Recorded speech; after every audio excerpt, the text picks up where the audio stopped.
everybody, welcome to Pressure Crisp. Today we're going to be making a buffalo chicken sandwich. It's going to have blue cheese crumbles. It's going to be served on a brioche bun. I can go into a whole video on buns. That probably didn't come out right.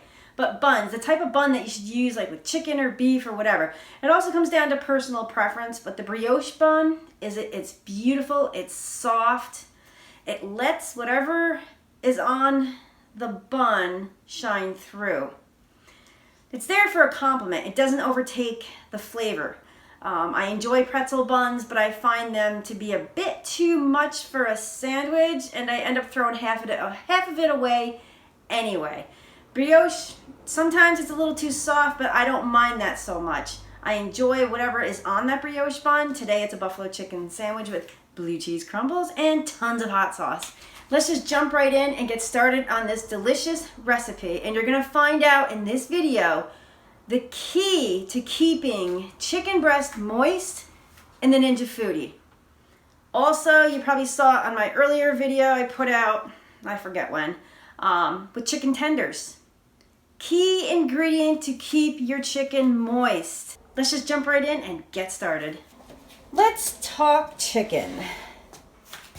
This is chicken breast that I actually sliced in half, which I should probably show you how to do that. I will see if there is a whole one in here. I'm not quite sure. But the key to moist chicken tenders, to moist chicken breast is, that's my drum roll by the way, buttermilk. Buttermilk is key. I marinate it usually overnight. I've done this with chicken breast, chicken thighs, bone-in chicken breast, bone-in chicken thighs.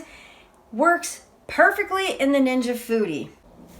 There was a whole chicken breast in that bag of buttermilk. I'm going to trim this up just a bit more because this will show through when you're eating your chicken. I'm just going to put that off to the side. So, I don't know what's up with today's chicken breast, but they are mammoth. But you're gonna need a very sharp knife, cutting board, and this is a big chicken breast. But don't grab it like this because you're gonna cut your fingers. You're actually just you're gonna eyeball this. You're gonna do it. So I can't hold my knife like I usually do. I'm actually gonna hold it down like this. I just wanna make sure you can see this. And we're just gonna slice it right down the center. Will it be perfectly even? No, but that's fine. I'm just going to put it up here so you can see it a bit better. And then what I do is press down here and then just take your knife and just go all the way through. And it won't be even at all, but that's fine. This is great. It works out well. But you want to slice these chicken breasts in half prior to adding the buttermilk. This is just a demonstration. I'm actually going to take these breasts and put them back in that bag and probably cook them up later today. So let me get this out of the way and wash my hands. So moving on, went over the chicken. Now we're going to set up our dredging station. We're going to take 2 eggs. Here's 1 and 2. Which basically with these eggs, we're just going to whisk them up just a bit. We are going to take a little bit of Frank's Red Hot wing sauce. This is my fave. We're just going to create layers of heat with this chicken sandwich. All you're going to do, you're just going to whisk this up all together. To set up our flour section, our flour station, you can add anywhere from 1/2 to 1/3 cup of all-purpose flour. It depends on how many chicken breasts you're going to make. I'm only making 2. You're also going to add, this is cornstarch today. I'm out of potato starch. I prefer potato starch, just preference. And you're going to add that. You want equal amounts of all-purpose flour to cornstarch. So to the flour mixture, we're going to add a 1/4 teaspoon of granulated garlic, 1/2 teaspoon of salt, and that's about a teaspoon of fresh ground black pepper. Now also to this, once again, one of my favorites, Frank's Red Hot Original Seasoning Blend. Delicious. Delicious on French fries. delicious on making your own homemade nacho chips. It's fabulous. See if this fits in here. We're gonna take a teaspoon and add that right to the flour mixture. You're gonna take a whisk. We're just gonna whisk this all together. You don't want any clumps of seasoning, and also you want to work out all the clumps in the flour and the cornstarch. And like I said before, you can use either cornstarch or potato starch. I ran out of potato starch. I have to order some more, but we're using cornstarch right now. On to the last. This is the actual breading. Well, I wouldn't say the actual breading part. This is the breadcrumb section. This is a 1/2 cup of measuring device. So I'm going to do is add a half. And once again, this doesn't have to be accurate. Cooking is very forgiving. But we're going to say that's 1 cup of breadcrumbs. And I'm going to go ahead and add a 1/2 cup of panko. I really like panko added to breadcrumbs. It adds, like I said before, an extra layer of crunch. Also gives it a little bit more texture to the eye as well as mouthfeel. To this, we're going to go ahead and add 1/4 teaspoon of garlic, 1/2 teaspoon of salt, and 1 teaspoon of black pepper, just like I did with the flour. Now to this, I'm not going to add any Frank's Red Hot. You can if you want an extra layer of heat, but I'm going to be adding sauce at the end, so I'm not going to add any to the breadcrumb mixture. There we go. Once again, just take your whisk. You want to whisk this all to combine it, as well as make sure all the ingredients are incorporated evenly into the breadcrumb panko mixture. Now we're going to set up our station. Let me get some of this stuff out of the way. What I like to do, you want to put it in the order that you're going to be dipping the chicken. So I know I'm going to start with the flour. Then we're going to move on to the egg. Then to the crumb, and then I'm going to put a sheet pan right here. The dredging station is all set up.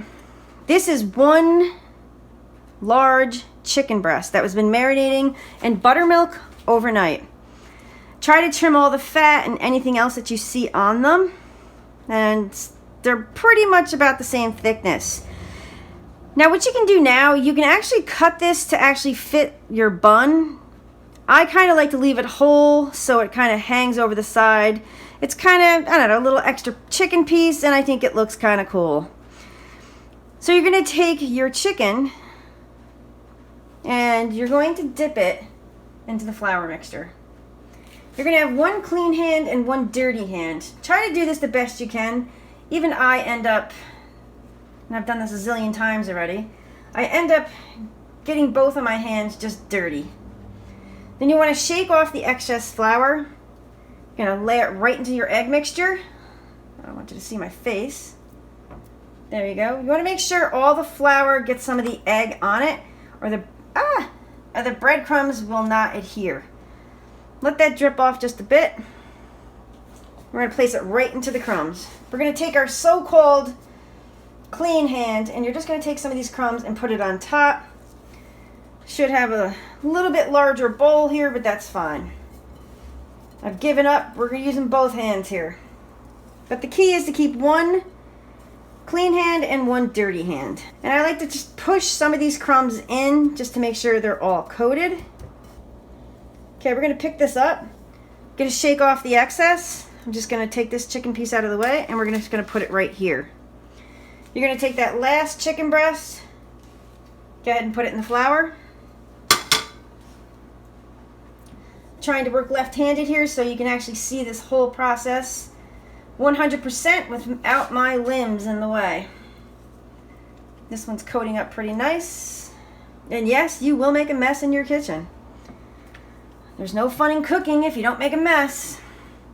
Once again, make sure you coat all the flour or the breadcrumbs will not stick. But you don't want an excess amount of egg on here.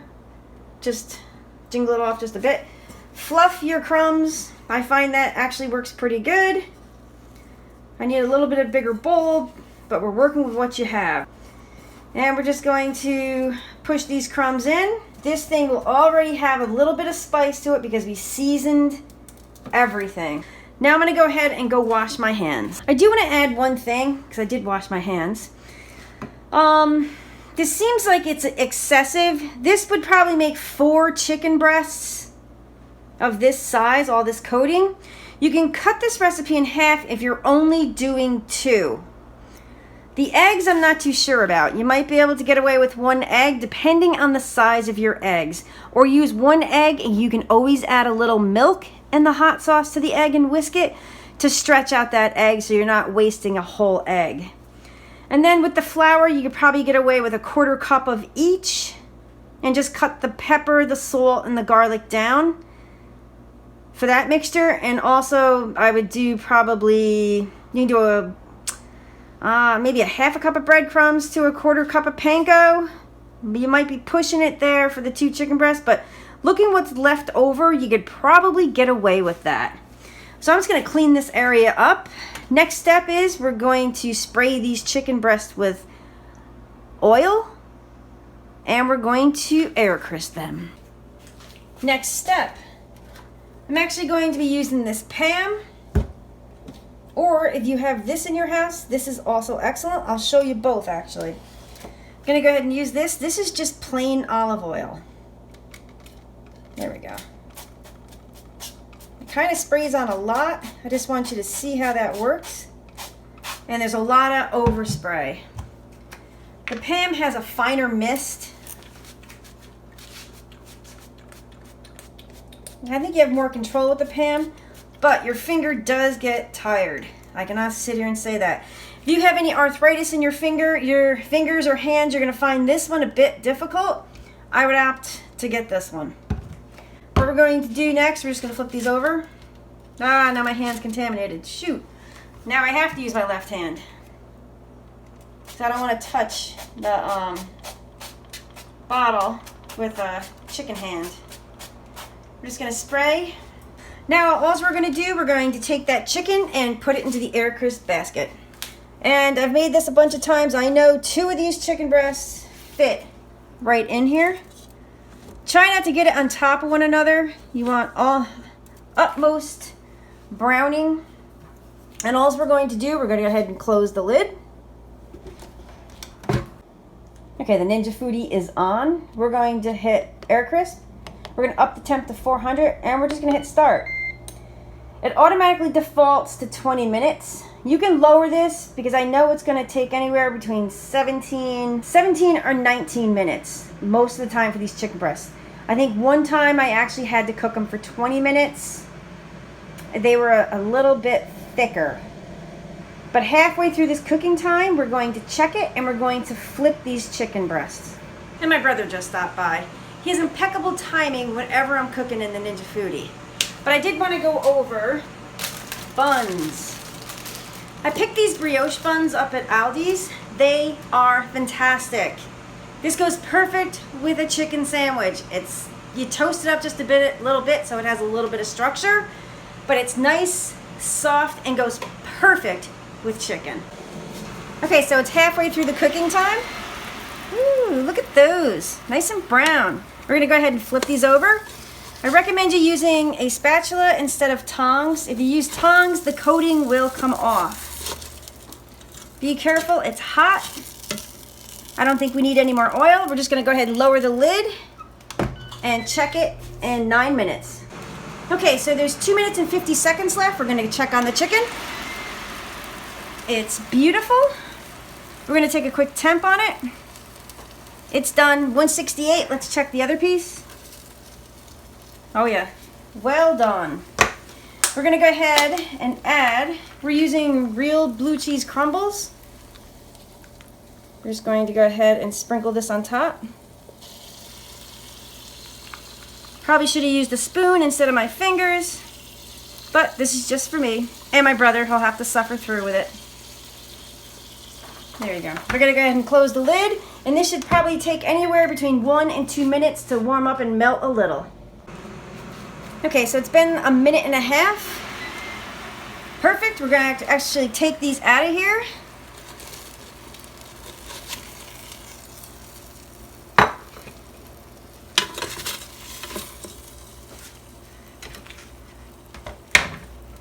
Okay, we are gonna pop the buns in because we want to warm these brioche buns up a little. By warming these brioche buns up, you're gonna give it a little bit more structure because the dough, the bread, the bun is so soft. Okay, the buns are done. We're gonna take these out and we're going to do a taste test. All right, it's time for that taste test. My brother is right there. He's too chicken to come on camera and taste this for me. Here's a close-up of it. Yes, it's hot. It's going to be delicious. Taste test.